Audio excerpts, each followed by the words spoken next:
Thank you. Now I have a really captive audience. Did anybody panic? I just.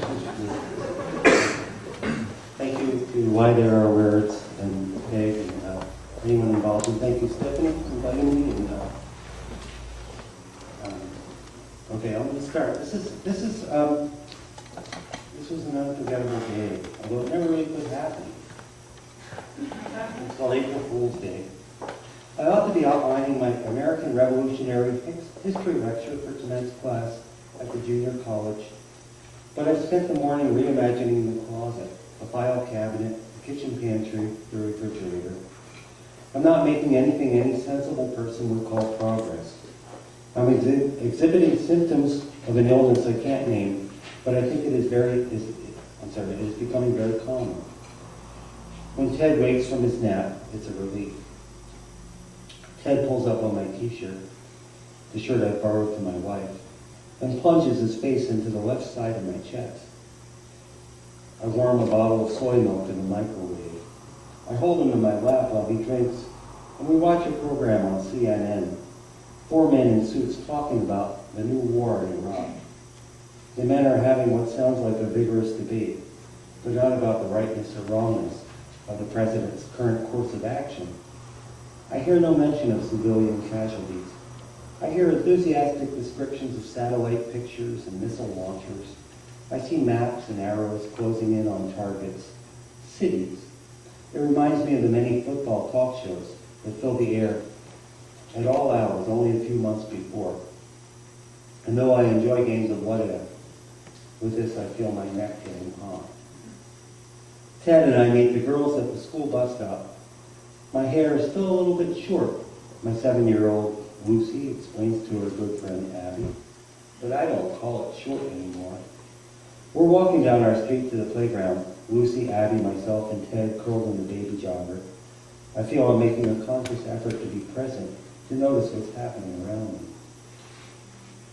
This is how teenagers walk, Lucy says. She skips 10 feet ahead with an exaggerated sway of the hips, one hand in the back pocket of her jeans. It's more like this, says Abby, showing the same sway but with her chin thrust forward and one hand swatting at her bangs as if she's got flies in her face. Dad, Lucy says, what if people were made of 100% water? Or 200%, says Abby. I'm wondering about how such terrible violence could be happening at this moment under the same sky. It is still and cloudless here, and the blue looks neon blue against the yellow poplars. Dad, Lucy says, I've seen some pictures on the internet. A man in the ditch, he had no legs. I saw a child with one arm. There was blood in the rubble. Dad, she says. What? I said, what? What if, she says. What if every time you sneezed, you grew another limb? Yeah, says Abby, that'd be weird. No, Lucy says, what if we were only water, like all of us? I don't know if we'd be people then, I said. We'd be water, Abby reads. We wouldn't wear clothes, we'd come in bottles. Some kind of container, Lucy says. Mrs. Green told us we're mostly made of water. I almost can't believe that. I've had trouble with that one myself, I say. What I want to say is, get used to it. There is the world of explanation and the world of experience, and they seem to have little in common. Get used to it. Is that what I want to say? Is there water inside us? Lucy asks. It's blood inside us, Abby says, but water has blood in it, right? Water can't think, can it? Lucy is pulling her longest lock of hair as she examines the frayed tips with her left eye. How could water think, Abby says. That's ridiculous. It's interesting to consider, I say. And then, I say, we better stay close to the side as we come to a stretch of Highway 116. We cross a bridge over a shallow creek, and our conversation gets smothered in the sound of passing cars. Drivers come fast around the bend and sometimes stray, and that's all it would take. We cut behind Garden Grill as usual, and the spokes of one wheel of the baby jogger get tangled in blackberry brambles. Lucy and Abby run ahead when they see the boy with a battery-powered Jeep spinning slow donuts on the basketball court. Ted had been tracking the sky, perhaps, looking for something familiar, perhaps, or maybe seeing an intricate tapestry that the rest of us have thoughtfully unwoven. I don't know what he sees, but the bumpy path and the extra force needed to free the stroller from the snare bring him to full attention. He sits up fast against the waist strap and reaches for the Velcro toes of his sneakers, and he says, wow. And then something that sounds very much like, uh-oh. And these are his only words, and there seems to be no context for them except right now. Because beyond the basketball court and the tennis courts and the swings and the slides and monkey bars, in a sea of wood chips about 100 feet ahead of us, we all see the flashing lights of 4 CHP cruisers. I see 6 uniformed officers and 2 others, beefy fellows in gray sweatshirts and new denims, with heavy pistols and serious-looking holsters. It's funny, the gravity of weapons. Funny and not at all funny here in our backyard. The 2 sweatshirts seem to have come from the white SUV, and I'm guessing they're in charge. As Ted and I roll closer, I can see all the police are focused like lasers upon a brown-skinned man with a black beard in the driver's seat of a rusty yellow Nissan. I can't see the expression on the man's face, but he must be terrified. Suddenly, one of the cops drops into a half squat and raises his pistol in line with the man's head. I say, Lucy, Abby, kid, get over here. The other officers drop and draw. Hey, you guys, I say, I mean it. I mean right now. I think he's serious, Abby says to Lucy. Lucy shrugs. Cut it out, Daddy, she says. I can't blame her. It's the way I parent. Always making up games, always talking nonsense. It's the way I teach, always posing problems. Some sort of junior agitator at the junior college. I'm not playing, I say. Not this time, okay? Please, get over here. Lucy and Abby lowered their shoulders with a show of disappointment, then joined Ted and me behind the fence. The kid, he stays where he is.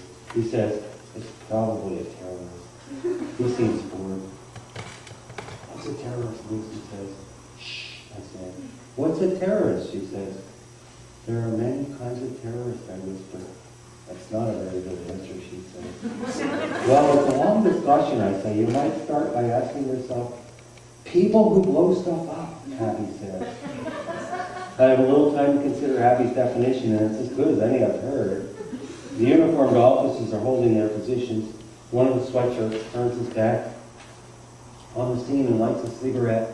The other seems to be holding a conversation on his cell phone. He says something we can't hear, and the officers return their guns to their holsters.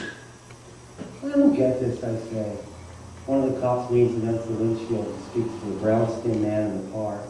The car then rolls slowly behind an acacia bush, down the street and out of sight. The officers gather around the SUV. I don't get this at all. Can we play now? Abby asks. Can I try your car? Says Lucy to the boy. I push the stroller past the courts to the scene of the thing I don't get. I can feel my pulse in my throat, and I take a few deep breaths as we roll closer. What was that all about? I say to the first officer we come to. He nods in the direction of one of the sweatshirts. The other has his foot on the bumper of the SUV. He's scribbling on a pad. He straightens to his full imposing height. I was wondering, I say in a voice that sounds too small, what was all that? His unblinking face comes toward us. Nothing to worry about, I assure you.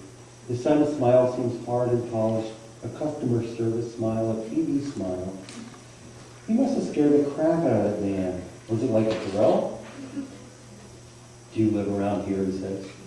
I can feel him sizing me up, my ponytail, my goatee, my t-shirt, my wife's shirt, with a faded but discernible slogan, the incredible shrinking woman's right to choose. Of course, I say. All these guns at a playground, what's going on? He scribbles, looks at me again, and scribbles some more. From across the courts, I can hear Lucy's familiar whine. But you had a long turn. And Abby, uncharacteristically aggressive. But you don't even know how to drive. My dad always lets me drive, Lucy says, way too loudly, on River Road. That's your daughter, the officer said? They're all with me today, I say. But that one, he points a finger at Lucy, she's yours? I'm thinking, how hot can my neck get? The heat is spreading up my face. It dawns on me for the first time.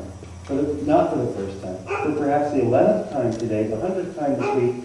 I don't like being lied to. I'm tired of it. I don't like this no accountability thing going around. You haven't answered my question, I said.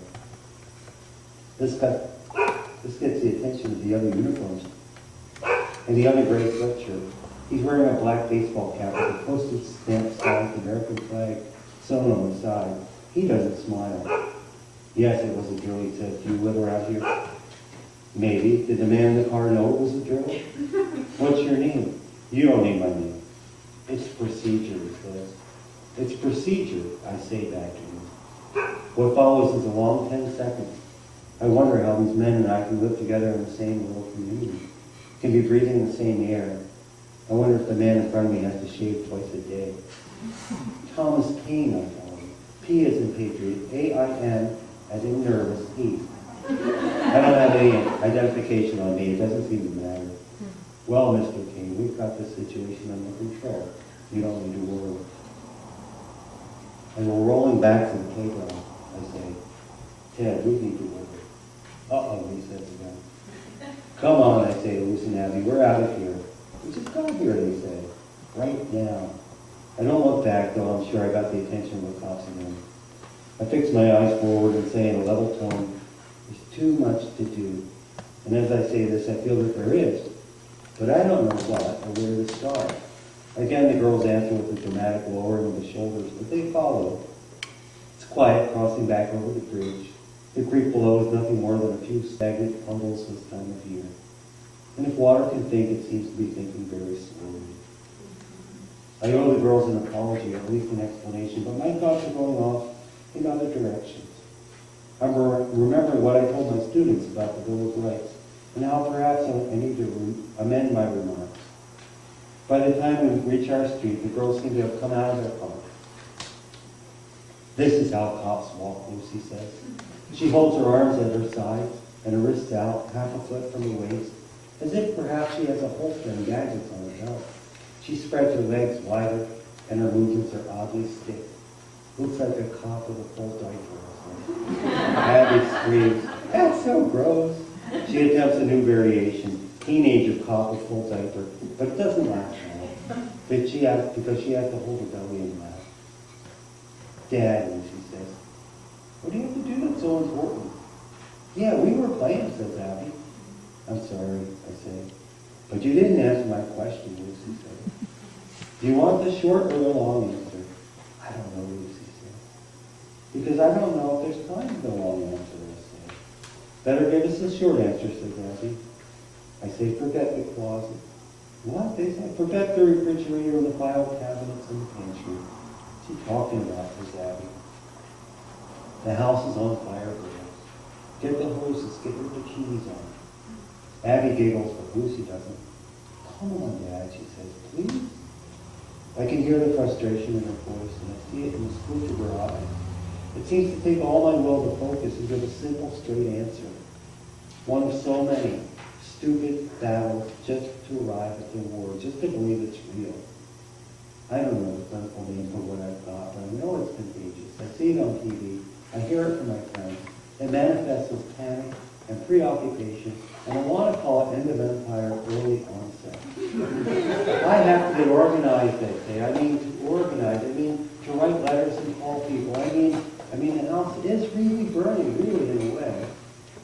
That's ridiculous, Abby says. She looks at Lucy. I look at Lucy too. So often Lucy propels my flights, but she also gives me the room and the reason to touch down. My appreciation for her right now is overwhelming.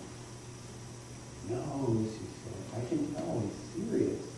I am serious. I can tell. Lucy turns her attention from me back to the tips of her hair. But very briefly, she tosses her hair over her shoulder. What if you don't get organized, Abby says? Then what will happen? What if, Lucy says? It's happening.